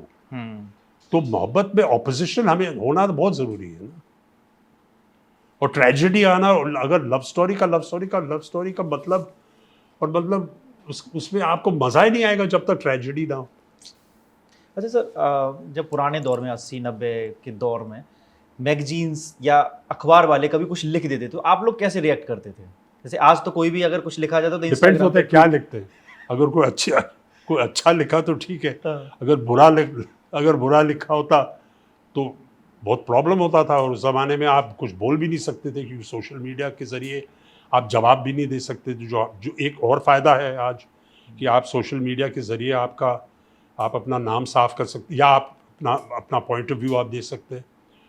तो गॉसिप पेपर्स का वही होता था, वो लिख लेते थे, और उनका कहना था कि इससे अच्छा कि मतलब आप बदनाम हो तो नाम तो है, ये थ्योरी होती थी उनकी, there is no such thing is bad publicity. बदनाम भी नाम है ना, तभी तो आप बदनाम हुए हैं। तो ये उनकी थ्योरी होती थी। और कोई गॉसिप में कभी कभी लिख लेते थे तो एक्टर, कोई उनका नाम नहीं लूँगा, यहाँ पे भी जिंदा है, वो पकड़ के पटक देते थे वो उनको, रिपोर्टर्स को। हाँ, मार दिया। कई एक्टरों ने रिपोर्टर को उनकी गर्लफ्रेंड के बारे में या उनकी बीवी के बारे में कुछ लिखा, पकड़ के 2 लाफा पकड़ के दिया उनको। तो ये सब चलते रहता था। आपके बारे में कभी कुछ गलत लिखा गया? लिखा भी है और अच्छा भी लिखा है। तो मतलब जब कुछ गलत लिखा जाता है तो बहुत कठिन होता है, क्योंकि उसका आप कुछ भी कहिए लेकिन उसका असर होता है। बिल्कुल। लेकिन अभी उसको कंट्रोल करना, उसको हैंडल करना, ये एक डिसिप्लिन है कि आप पूरी दुनिया से नहीं लड़ सकते, और विशेषकर आप मीडिया से नहीं लड़ सकते। तो इससे अच्छा है कि आप ठीक है कहिए साहब, ये भी चला जाएगा। सबसे ज़्यादा किस एक्टर के लिए लिखा जाता था और किस एक्ट्रेस के लिए? जो मेनली हीरोज थे, इनके साथ जिनके हाँ। यार ये मशीनरी है पब्लिसिटी की यार, वो जानबूझ के, अगर प्रोड्यूसर को पिक्चर आगे चलानी और बेचनी है और थोड़ा सा हवा क्रिएट करना है, तो लव अफेयर्स बनाए जाते थे। मुझे भी बताया गया था एक दिन वहाँ पर, जो स्टारडस्ट पेपर थी, उनने कहा कि सर आपका बहुत बोरिंग लाइफ है, कुछ अफेयर वफेयर हम बनाते हैं आपका, ताकि अंदर की बात बोल रहा हूँ। तो ये तो पूरी दुनिया में चलता है शो बिजनेस में यार। मसाला वसाला जोड़ना, खाने में भी आप मसाला बना के डालते हैं ना, ताकि इसका थोड़ा तड़का लगे, चटपटा हो जाए। तो मीडिया का ये है, वो करते हैं, तो ठीक है यार, चलता है ये। अगर मैं गलत नहीं हूँ, अगर मुझे आप करेक्ट कीजिए अगर मैं गलत हूँ, तो इश्क मूवी के दौरान काजोल और अजय देवगन की कुछ स्टोरीज उस वक्त चल रही थी क्या, या उनके बीच में लव अफेयर चल रहा था? शादी तो बहुत बाद में हुई है ना। हो सकता है। जैसे नसीर साहब का तो हमने बता दिया, इनका भी कुछ? नसीब तो मैं उनको अपने दोस्तों में मानता हूँ कि अपने करीब है, ये भी ठीक है। लेकिन अजय, उनका मुझे सच्ची मुझे मालूम नहीं था। उनको साथ देखता था मैं, लेकिन मुझे मालूम नहीं था कि अगर उनका कुछ चल रहा था उस टाइम पे या उनकी शादी होने वाली थी। I am not aware of it. अभी भी ऐसा कोई ऐसा डायरेक्टर है जिसके साथ आप काम करना चाहेंगे? बहुत से डायरेक्टर्स हैं।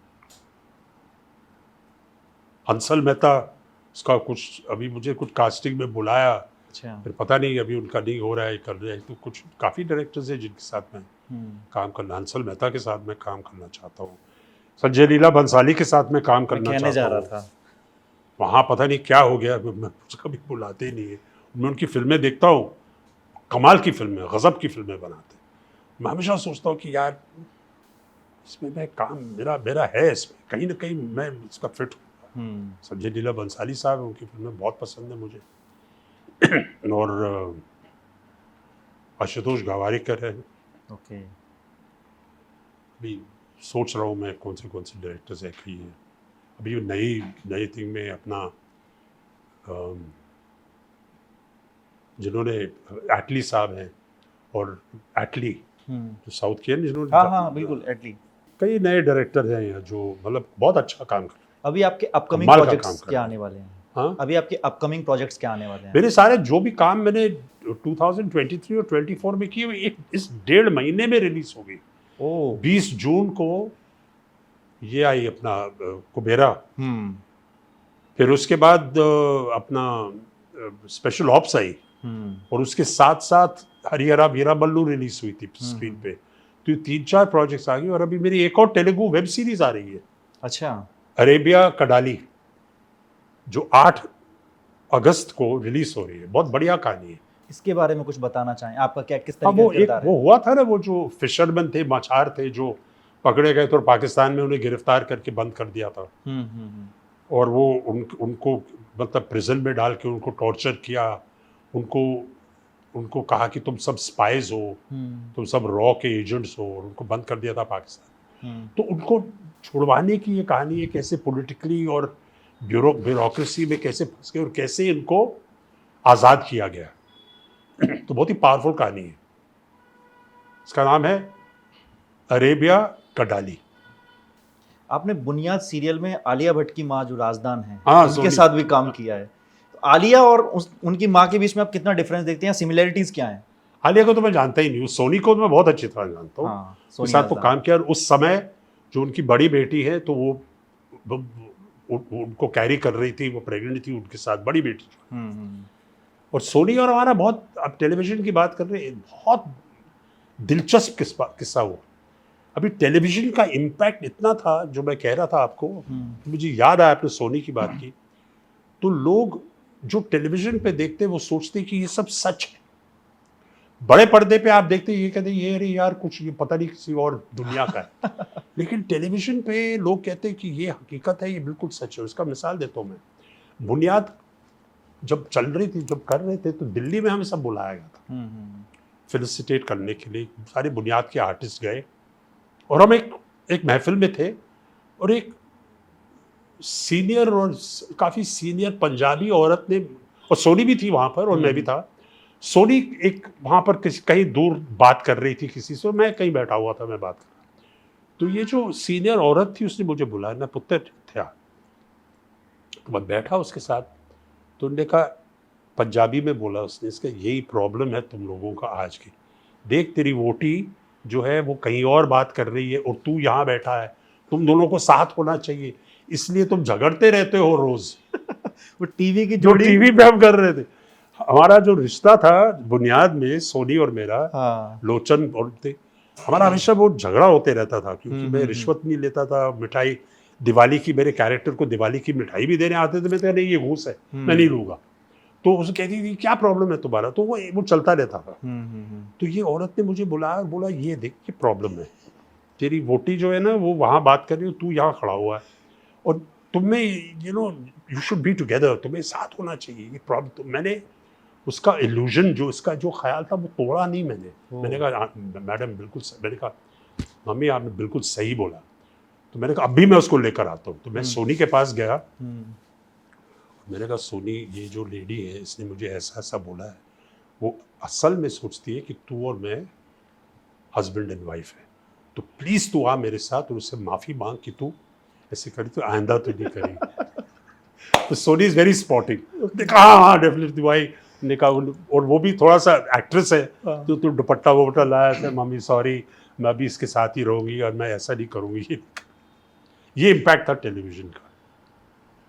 टेलीविजन का इम्पैक्ट एकदम आप ठीक कह रहे हैं। और अभी टेलीविजन पे कुछ सीरियल्स हैं जो दोबारा से चला जाए। स्मृति ईरानी का भी आ रहा है सीरियल, हाँ। कभी सास थी कभी बहू थी। आपने तो वो एरा देखा जब टीवी स्टार्ट ही हो रहा था। जी उस वक्त महाभारत है, रामायण है। हाँ, हमारा तो पहला था ना, पहले आया था हम लोग। उन्हीं के राइटर मनोहर शान जोशी साहब जो कमाल के टेलीविजन राइटर थे। बहुत अफसोस हुआ कि वो गुजर गए। उन्होंने बुनियाद लिखी, उस टाइम पे रामायण आई, महाभारत आई, तो वो तो टेलीविजन का गोल्डन एज था। Golden age. चैनल एक ही हुआ करता था, दूरदर्शन। हाँ, गोल्डन एज था। सारे बड़े बड़े सीरियल्स आए लोग, और बहुत बढ़िया सीरियल्स आए। फिर सैटेलाइट आ गया तो वहाँ से वो हो गया। लेकिन बुनियाद, हाँ बुनियाद was one of the first big television series जहाँ से लोगों को मालूम पड़ा कि ये जो टेलीविजन का जो खेल है ना, ये क्या चक्कर क्या है, लोगों को तब समझ में आया। ऐसा नहीं हो रहा था कि मतलब टीवी में अगर जाने के बाद फिर बॉलीवुड वाले बुलाते नहीं थे कि नहीं अब तुम छोटे पर्दे के हो चुके हो? ऐसा कुछ भी नहीं था। आलोकनाथ को कितनी फिल्में मिली बुनियाद के बाद? मुझे कयामत से कयामत तक मिली बुनियाद के बलबूते पे। कितने लोगों ने काम किया। इरफान भी टेलीविजन से आया, शाहरुख भी आया टेलीविजन से, ऐसा कुछ नहीं था। जैसे अभी सोशल मीडिया आपका कॉलिंग कार्ड हो गया, टेलीविजन कॉलिंग कार्ड हुआ करता था। अगर आपका काम टेलीविजन पे अच्छा था तो आपको, मैंने जॉर्ज क्लूनी का मिसाल दिया आपको, वो एक इमरजेंसी रूम, एक सीरियल था अमेरिका में ER, वहां से वो फिल्मों में आया, अभी सुपरस्टार, मतलब दुनिया से सबसे बड़े सुपरस्टार है। सबसे बड़े नहीं लेकिन बहुत बड़े स्टार। तो ऐसा कुछ नहीं है। इस बात में कितनी सच्चाई कि आपने राखी गुलजार का नाम सुनते ही कई मूवीज को हाँ कर दिया कि मैं भी जाऊंगा? राम लखन हाँ की मैंने राखी गुलजार के नाम पे। बाजीगर भी हाँ की, बाजीगर मैंने सुन लिया। उन्होंने कहा तो मेन विलन हो ये, उन्होंने कहा, उन्होंने कहा फिल्म में और कौन है कास्ट में? तो उन्होंने कहा आपका सीन है पर राखी जी है। मैंने कहा राखी जी है, मेरा सीन है राखी जी की। हाँ आप जानू, तो मैंने कहा ये तो मैं करूँगा। फिर राम लखन में तो सुभाष जी मुझे कन्विंस करने की कोशिश कर रहे थे कि तुम पहली रील में मर जाओगे लेकिन तुम्हें पूरी पिक्चर में याद रखेंगे और ये तुम्हारा किरदार लोग याद रखेंगे। मैंने कहा रहने दे सुभाष जी, क्या बोल रहे हैं आप, पहली रील में मरूंगा, कौन मुझे याद रखने वाला है? फिर उसने भी समझाया वो हस्ती वैसे होगा। तो फिर पूछा, मैंने कहा, उन्हें खुद ही बोला कि और आपकी बीबी राखी है। मैंने कहा व्हाट, राखी मेरी वाइफ है इसमें राम लखन? मैंने कहा हाँ कर लो, आगे बोलो मत, डन। तो राखी जी के साथ केमिस्ट्री ज्यादा अच्छी थी कि दोस्ती बहुत अच्छी थी? फैन था मैं राखी जी। और फिर थोड़ी सी मुलाकात भी हो गई ड्यूरिंग राम लखन। लेकिन वो मतलब ऐसी दोस्ती नहीं बोल सकता हूँ, लेकिन थोड़ा सा उनके साथ क्योंकि हम काम कर रहे थे साथ में, तो आना थोड़ा सा बातचीत होती थी। राखी जी काफ़ी रिजर्व्ड है, लेकिन मैं उनका फ़ैन था ना, तो मुझे तो मेरी तो लॉटरी लग गई। राखी जी के साथ काम कर रहा हूँ, और वो भी उनका पति बनाऊँ, और वो भी उनको बचाता हूँ अमरीश पुरी साहब से, तो बहुत ही बढ़िया था। वो तो हीरो था मैं फर्स्ट रील का। बिल्कुल बिल्कुल। अनिल और जैकी का पिता था उसमें मैं, लेकिन गाना था मेरे दो अनमोल रतन। आज भी वो गाना फेमस है। आज भी वो गाना फेमस है, और उस चैप्टर का मैं हीरो था। अच्छा, गानों की बात चली सर, आपके टाइम के जो गाने हैं वो आज उस तरीके के गाने नहीं आ रहे आजकल। आप खुद मिस करते हैं क्या? ये बात सही है। पुराने गाने यार मैं क्या बोलूँ, वो राइटर्स ही ऐसे थे, जैसे मजरू साहब हैं, साहिल लुधियानवी साहब, सारे जो हमारे राइटर्स थे, क्या लिरिक्स थे, क्या गाने थे। मोहम्मद रफ़ी साहब, आवाज़ें क्या थी अभी, मोहम्मद रफ़ी साहब, लता जी, आशा भोसले, किशोर कुमार साहब। वो देखो फिल्म इंडस्ट्री की बुनियाद और फिल्म इंडस्ट्री का जो प्रतीक है, जो उसका सिंबल है, जो मतलब उसको जो हम कह सकते हैं कि अगर आप एक चीज़ कहें, ये प्रश्न मुझे आप पूछें कि वो एक चीज़ क्या है जो इंडियन फिल्म इंडस्ट्री को, आप फिल्म इंडस्ट्री कैसे उसको पकड़ के रखा है, जो सबसे महत्वपूर्ण और सबसे खूबसूरत चीज़ है इस फिल्म इंडस्ट्री में, तो मैं कहूँगा इसका म्यूज़िक। हमारा जो म्यूज़िक है, जो गाने हैं, कितने हीरोज़ के मतलब की ज़िंदगी बनाई है इन गानों ने। बिल्कुल। कई दफ़ा मूवी को भूल जाते हैं, नाम भूल जाते हैं, नहीं, मैं कह रहा गाना हूँ याद हीरो रहता है। हीरो हीरो बने क्योंकि उनको ऐसे गाने मिले हैं गाने कि मिले। मैं बोल रहा हूँ कि आप कुछ नहीं करिए, कोई एक्टिंग करने की जरूरत नहीं है। अगर ऐसे गाने आपको दिए जाएं तो साहब how can you go wrong. आप जब बात करो मेरे आगे त्रिदेव के गाने देव याद आ रहे हैं। त्रिदेव त्रिदेव तो यार बात की फिल्म है। हाँ। अभी मैं फिल्म ऐसी फिल्म देव साहब की बात कर रहा हूँ। दिलीप साहब तो खैर उनकी तो फिल्में अलग थी, लेकिन देव साहब की फिल्में थी। बाकी जो इतने राजेश खन्ना साहब की जो गाने थे उनकी फिल्म, देव साहब को देखिए एक से एक गाना यार, क्या कमाल के गाने थे। तो आपको क्या और वो लगता है? पूरा एरा जो था, हम्म। जो मैं अभी बात कर रहा हूँ 50s 60s 40s, late 40s 50s 60s का जो एरा था, जो मैं 50s में पैदा हुआ मैं, लेकिन 60s में जो हम गाने सुनते थे जो इतने फैंटास्टिक गाने थे, लेकिन हमें मालूम नहीं था कौन गाता है, क्या करता है, कैसे होता है, प्लेबैक का कुछ समझ नहीं था हमें। सारे देव साहब के गाने, रफ़ी साहब के गाने, बस इतना ही कह दूंगा मैं, शम्मी कपूर साहब, राज कपूर साहब की फिल्म। तो यार इतने मतलब ये हमारा निशानी है फिल्म इंडस्ट्री की। और कोई फिल्म इंडस्ट्री नहीं है दुनिया में जहाँ इतने बढ़िया गाने लिखे। इतने खूबसूरत गाने। लेकिन आजकल ये जो रिमिक्स चला देते तो आपको पसंद आते, कभी आप सुनते हो रिमिक्स गाने? रिमिक्स सुनता हूँ मैं, कई अच्छा। पसंद आए। अच्छा। वो देखो वो सोच अलग है, यू कांट से दैट। हम्म। वो जो क्लासिक्स बने वो क्लासिक्स बने, और ये मतलब एक किस्म का ट्रिब्यूट है कि आप बना रहे हैं। हाँ, किन लोगों को ये रीमिक्स और रीबीट करने का मज़ा नहीं आता है, लेकिन आप पब्लिक में जाके देखिए कितना मज़ा आता है लोगों को। और ये पुराने गाने पॉपुलर हो जाते हैं वापस।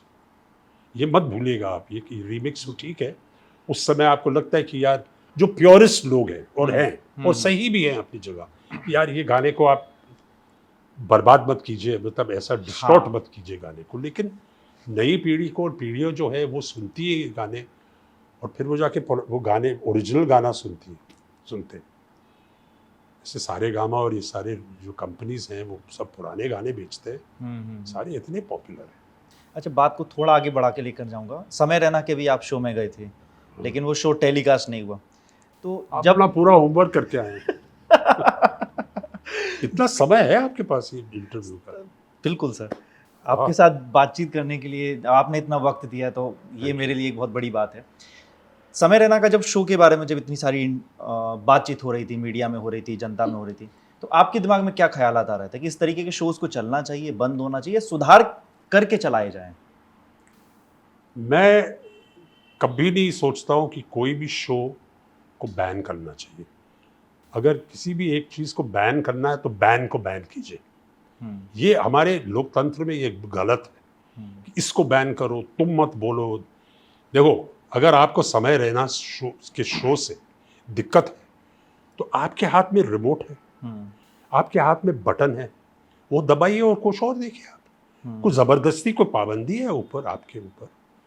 किसी ने आपका हाथ मरोड़ के बंदूक रख के आपके सर पर बोला कि आप ये शो देखिए, मत देखिए अगर आपको दिक्कत है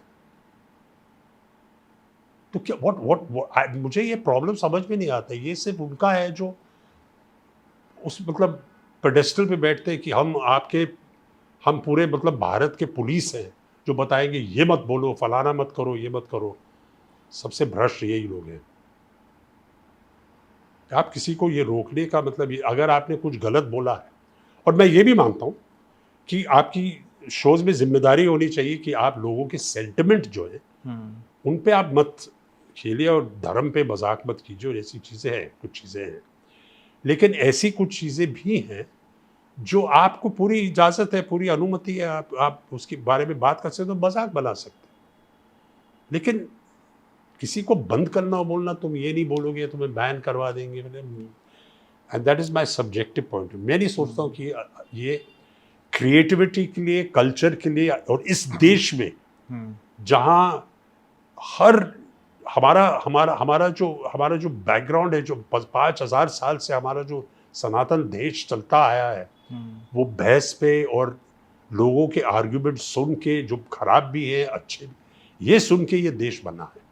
इसको आप बंद करेंगे ना और कहेंगे नहीं, जो हम बोल रहे हैं वो सही है, तुम ये नहीं बोल सकते, तुम फलाना नहीं कर सकते, इसको बैन करो, उसको बैन। इसको बोलते हैं अंग्रेजी में रिग्रेसिव। आप वापस जा रहे हैं।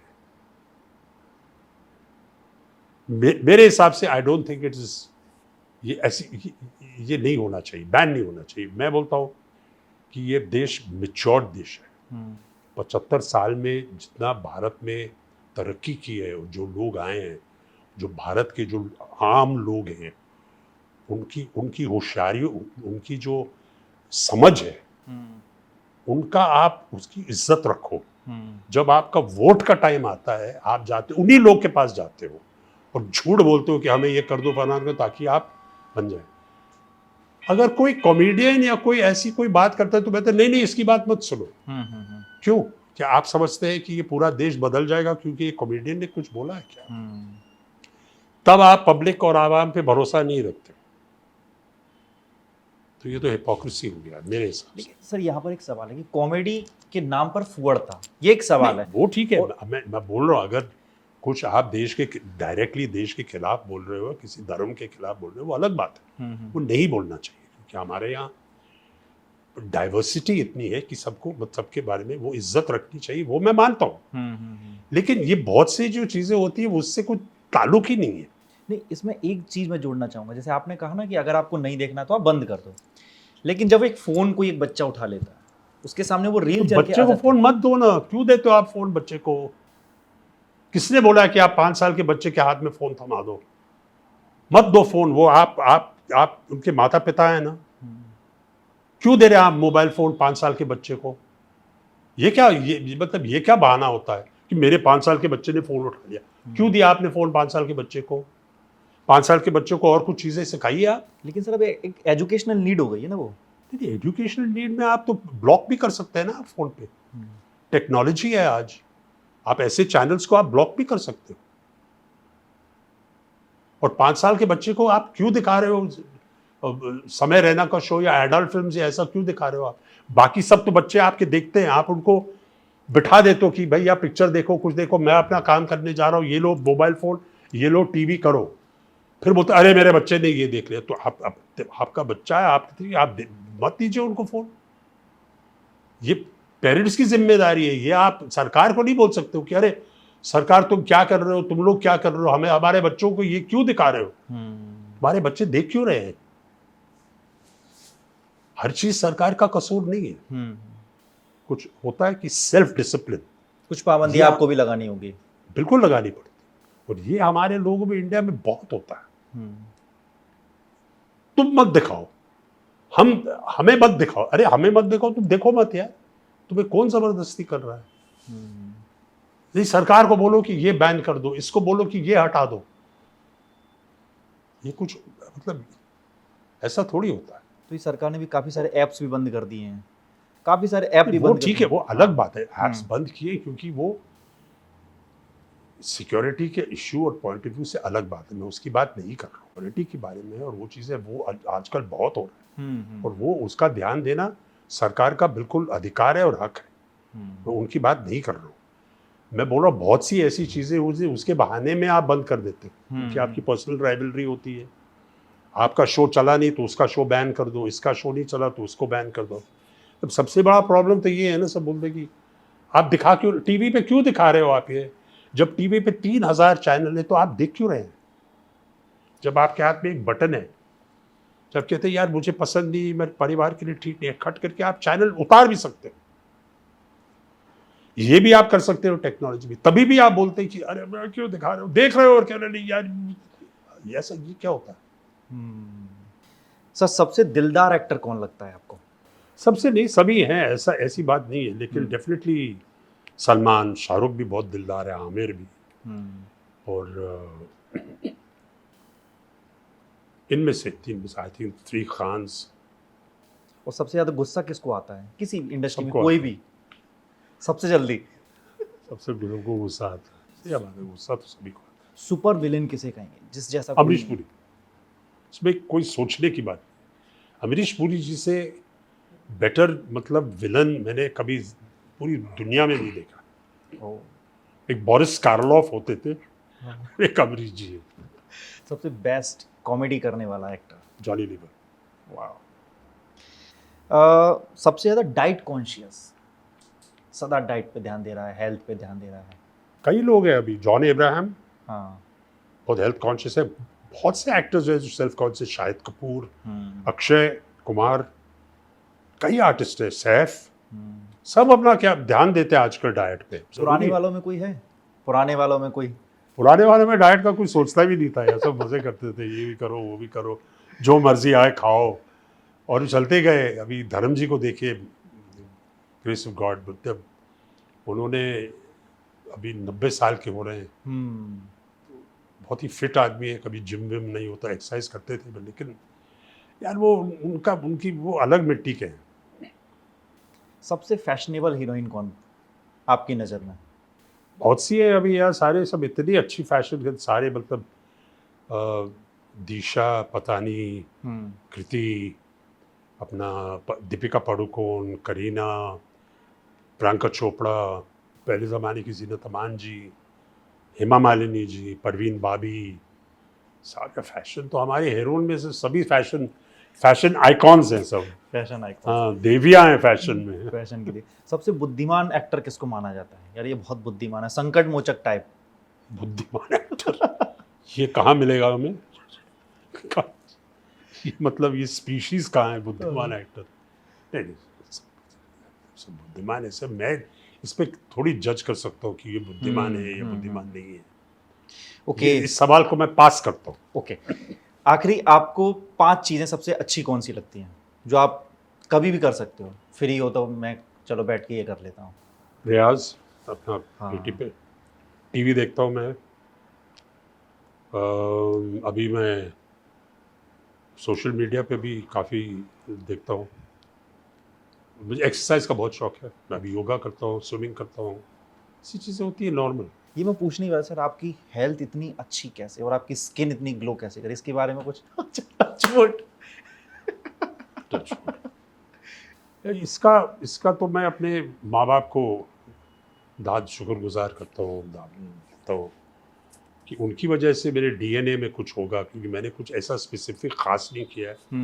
लेकिन मैंने हमेशा कोशिश की है कि मैं एक्सरसाइज करता रहूं, क्योंकि मेरे बचपन से मैं एक्सरसाइज करते आया स्कूल में, कभी फुटबॉल क्रिकेट हो, तो वो मेरी आदत पड़ गई है। और मैं खाना कंट्रोल करता हूँ, मैं ज़्यादा मतलब मैं खाता हूँ, सब चीज़ खाने का शौक है, लेकिन मैं ज़्यादा खाना नहीं खाता हूँ। और उससे ज़्यादा मैं क्या बोलूँ, डिटॉक्सिस करता हूँ मैं, पंचकर्मा करता हूँ, वहाँ जाता हूँ मैं आयुर्वेद में, तो पोटलियाँ ये वो सब वो चलते रहता है अपनी ज़िंदगी में। आपकी कौन सी हीरोइन थी जो क्रश रही? जिसपे मेरा सभी पे क्रश था, लेकिन मिलती नहीं थी, सब मैं विलन के रोल करता था, वो हीरो के साथ चले जाती थी। कभी उन्होंने आपको प्रपोज किया? किसी एक हीरोइन ने कभी प्रपोज किया आपको? प्रपोज किया? हाँ। नहीं, अभी मैं ये थोड़ी बताऊंगा। ये सब शादीशुदा हैं। किसी फैन ने कभी आके किया? हाँ, कई फैन ने मुझे प्रपोज किया, तब मैं शादीशुदा था। उल्टा हो गया। बहुत बहुत धन्यवाद सर आपका, आपने इतना वक्त दिया और इतनी बेबाकी से आपने सारे सवाल। Thank you so much, thank you so much, thank you sir. इतना समय दिया मुझे, आपने बहुत बहुत धन्यवाद आपका। अगर कुछ मैंने गलत या कुछ ज़्यादा बोल दिया, ज़रा जी सर ट्रिम कर दीजिएगा।